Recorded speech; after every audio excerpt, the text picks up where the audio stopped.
Halo semua, balik lagi di channel Toraokun. Sebelum pembahasannya dimulai, silahkan klik tombol subscribe dan aktifkan lonceng notifikasinya supaya kalian gak ketinggalan info dan teori terbaru seputar One Piece. Buat kalian yang mau informasi tambahan soal SBS atau databook, kalian bisa follow Instagram Toraokun. Di sana admin akan memposting soal SBS, databook, dan berbagai teori singkat. Sekarang lanjut ke pembahasan. Bocoran One Piece Chapter 1051 telah muncul di berbagai forum. Dalam video kali ini, channel Toraokun akan menjelaskan berbagai hal menarik pada chapter kali ini. Chapter kali ini berjudul Shogun Baru Wano Kuni Kozuki Momonosuke. Dari judul itu, jelas bahwa Momonosuke akan mendapatkan sorotan dalam chapter terbaru ini, sebab dia yang akan menjadi shogun baru untuk Wano Kuni, menggantikan posisi Kurozumi Orochi. Para warga pasti akan sangat gembira karena masa pemerintahan dari Orochi kini telah berakhir dan juga Kaido sudah kalah sehingga para rakyat Wano Kuni bisa bebas dari teror dua orang itu.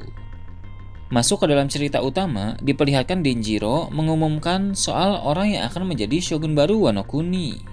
Setelah itu, Momonosuke muncul dan memberikan pidato di hadapan para warga yang saat ini sedang berada di ibu kota bunga. Seperti yang kita tahu, fisik dari Momonosuke telah dibuat menjadi dewasa oleh Shinobu.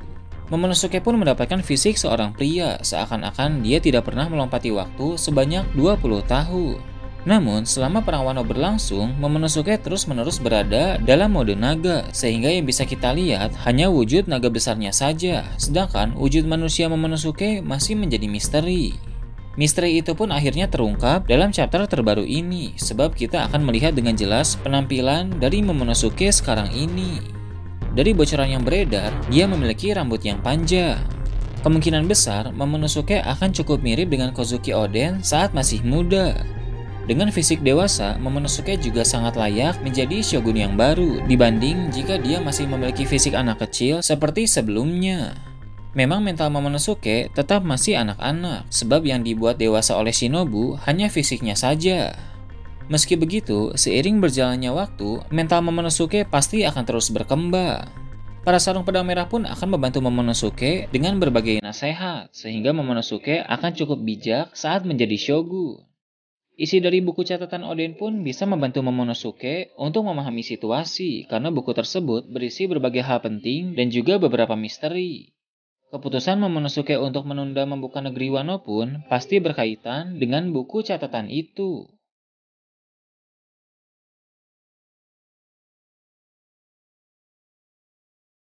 Beralih ke hal lain, kilas balik singkat tentang Tama juga ditampilkan. Ternyata, Tama pernah berkata bahwa efek dari ki bidango miliknya yang mampu membuat hewan jinak hanya bertahan 1 bulan saja. Efek dari kekuatan Tama tidak bertahan lama, tapi itu memang wajar karena semua kekuatan pasti ada batasan.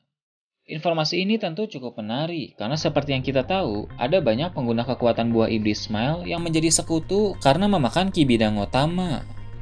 Sekarang ini, mereka memang patuh kepada Tama.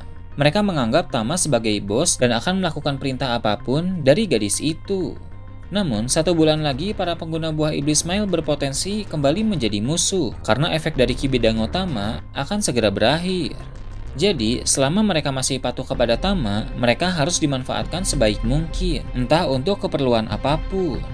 Sedangkan nanti, jika efek dari ki bidango Tama telah berakhir, mungkin mereka akan dipenjara atau diusir dari Wano Kuni. Atau malah akan lebih menarik, meski efek ki bidango telah berakhir, mereka dengan sadar tetap mau menjadi bawahan Tama. Lagi pula, sekarang Kaido sudah kalah dan bajak laut hewan buas pun sudah hancur.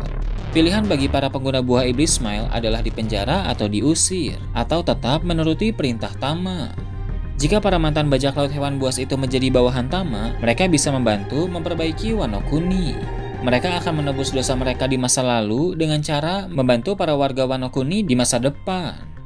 Beberapa kru bajak laut hewan buas mungkin tahu di mana lokasi Road Poneglyph milik Kaido.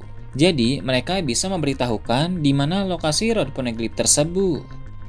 Sebelumnya, Law baru menemukan Poneglyph biasa yang berwarna biru. Mungkin Road Poneglyph yang berwarna merah ada di tempat yang lebih rahasia, atau bisa saja ada di dekat magma tempat Kaido terjatuh.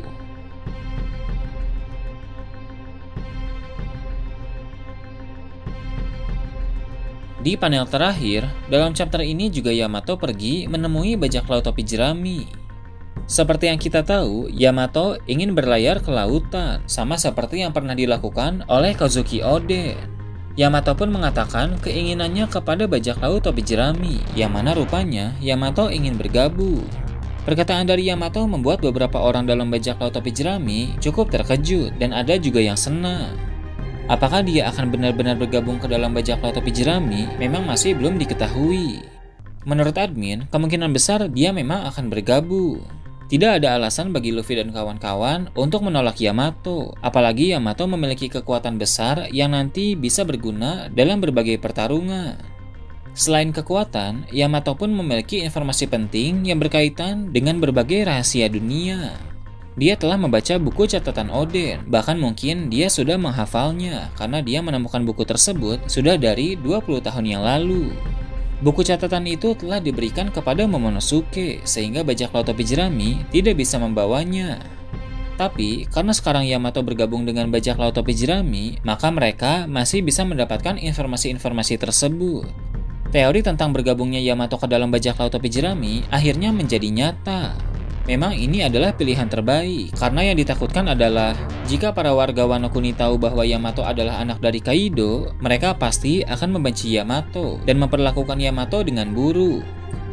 Memang nanti Momonosuke, Sarung Pedang Merah, dan bajak laut topi jerami akan menjelaskan bahwa Yamato tidak seperti Kaido. Yamato adalah orang baik yang membantu pihak samurai dalam perang Wano. Namun, kita tahu sendiri bahwa sebagian rakyat Wano Kuni memiliki sifat yang cukup egois. Apalagi, dendam mereka kepada Kaido sangat besar, sehingga siapapun yang memiliki hubungan dengan Kaido pasti akan dibenci. Jadi memang pilihan terbaik bagi Yamato adalah ikut berpetualang dengan Luffy, agar dia bisa lebih bahagia. Di perjalanan nanti, Yamato pasti akan bercerita banyak kepada Luffy soal Ace. Dia akan mengatakan bahwa dari dulu, Ace selalu membangga-banggakan Luffy kepada Yamato. Luffy pasti akan tertawa bahagia saat mendengar cerita Yamato. Bahkan bukan hanya Luffy saja yang bahagia, tapi seluruh kru bajak laut topi jerami akan bahagia juga melihat kaptennya bisa tertawa lepas. Salah satu momen yang paling dinanti memang adalah saat di mana para bajak laut topi jerami sedang bersantai di kapal sambil saling bercerita atau melakukan hal konyol. Ketegangan yang terjadi di Wano Kuni kini telah berakhir, tapi petualangan yang lebih berbahaya sudah ada di depan mata.